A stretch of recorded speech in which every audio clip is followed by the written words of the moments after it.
ପୂର୍ବତନ କେନ୍ଦ୍ରମନ୍ତ୍ରୀ ଏବଂ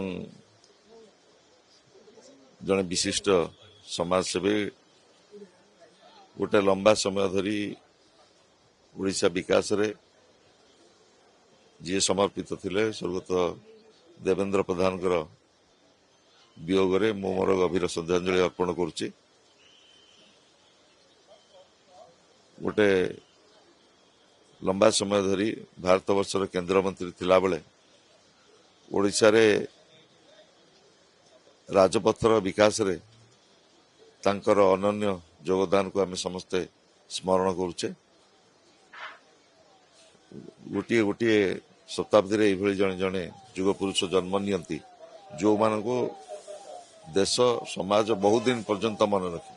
ସ୍ୱର୍ଗତ ପ୍ରଧାନ ସେଇଭଳି ଜଣେ ବ୍ୟକ୍ତିତ୍ୱ ଯାହାଙ୍କୁ ଆଜି ଆମେ ସମସ୍ତେ ସ୍ମରଣ କରୁଛେ। ତାଙ୍କ ପ୍ରତି ପୁଣି ଥରେ ମୋର ଗଭୀର ଶ୍ରଦ୍ଧାଞ୍ଜଳି ଅର୍ପଣ କରୁଛି।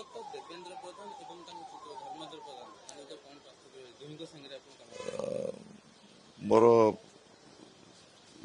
ଉଭୟ ନିଜ ନିଜ କ୍ଷେତ୍ରରେ ନିଜ ନିଜ ଜାଗାରେ ଦକ୍ଷ ଏବଂ ଉଭୟଙ୍କର ସ୍ୱତନ୍ତ୍ରତା ରହିଛି।